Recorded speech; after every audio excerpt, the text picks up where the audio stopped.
Hi guys, welcome back to my channel easy learning with Chetan.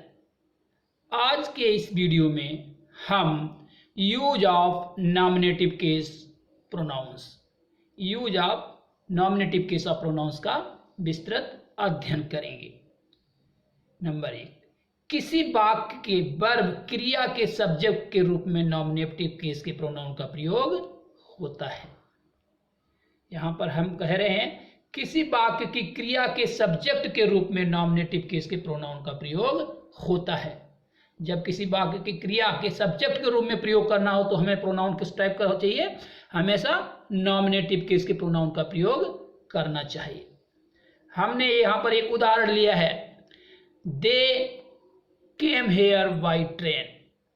They came here by train, वे train से यहाँ या रेलगाड़ी से यहाँ आए हैं। They came here by train. यहाँ पर जो दे है, THEY दे है, ये वाक्य की क्रिया केम के कर्ता के रूप में प्रयोग हुआ है, अतः यहाँ पर दे नॉमिनेटिव केस में है। जैसा कि हमने पिछले वीडियो में जिसमें हमने बताया था पर्सनल प्रोनाउंस में हमने बताया था, तो दे क्या है? दे है थर्ड पर्सन प्लूरल नंबर और ये नॉमिनेटिव केस में है।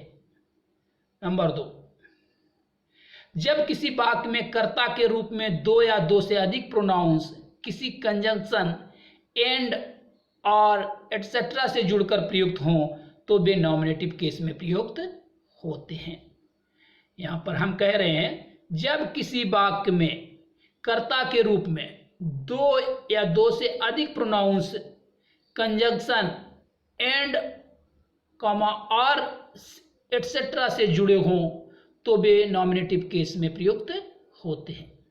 अर्थात जब किसी वाक्य का कर्ता के रूप में दो प्रोनाउंस का प्रयोग हो और दोनों प्रोनाउंस कंजंक्शन, एंड या फिर और से जुड़े हों तो यहाँ पर जो प्रोनाउन प्रयोग होगा वो किस टाइप का होगा? नॉमिनेटिव केस का प्रोनाउन प्रयोग होगा। उदाहरण के लिए, you and he were good friends. तुम और वह एक अच्छे मित्र थे। You and he.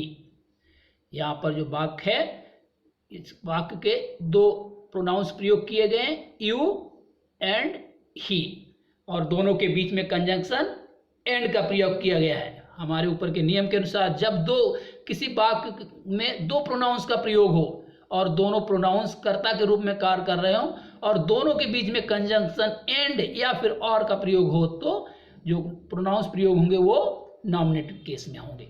यहाँ पर दोनों प्रोनाउंस, यू नॉमिनेटिव केस में है और ही भी नॉमिनेटिव केस में है। You second person nominative case और he third person singular nominative case है। आगे आता है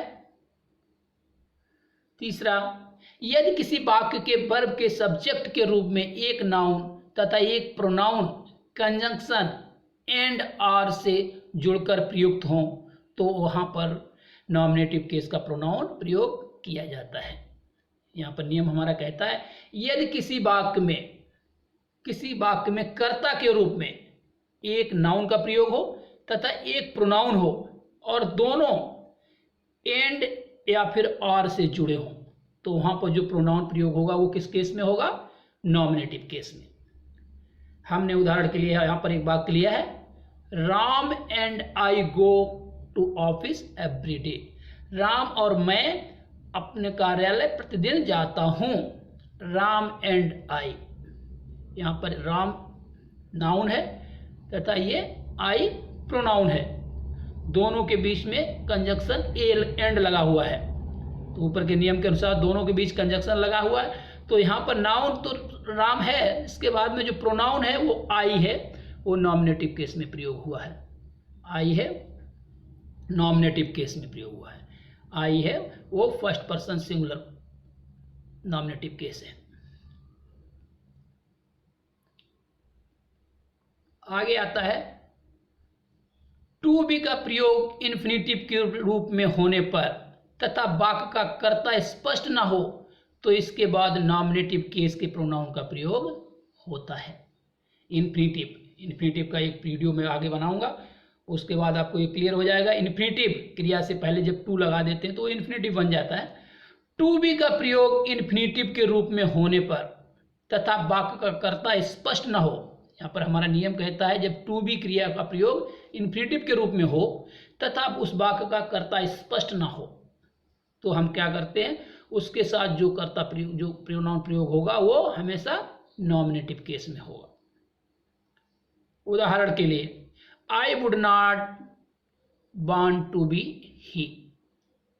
आई would not want to be he, मैं वो नहीं होना चाहूंगा। I would not want to be he, यहाँ पर I would not want to be, हमने ऊपर बताया क्रिया टू बी का प्रयोग हुआ है। उसके बाद जो प्रोनाउन प्रयोग हुआ है वो ही है, ही नॉमिनेटिव केस में है, ही नॉमिनेटिव केस में है, third person nominative case singular.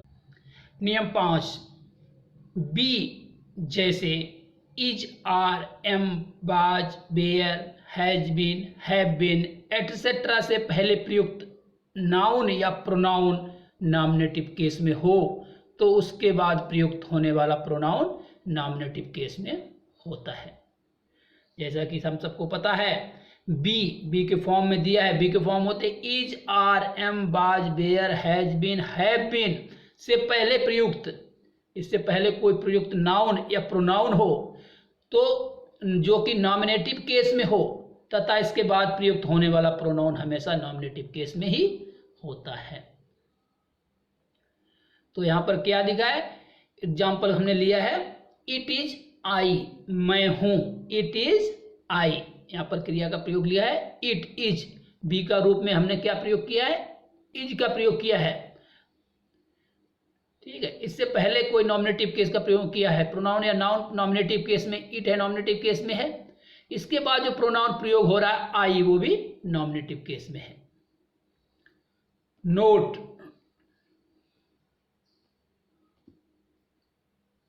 B जैसे is, are, am, was, bear etcetera के बाद who, which, that plus clause का प्रयोग हो तो who, which, that relative pronoun के पहले नॉमिनेटिव केस के प्रोनाउन का प्रयोग होता है।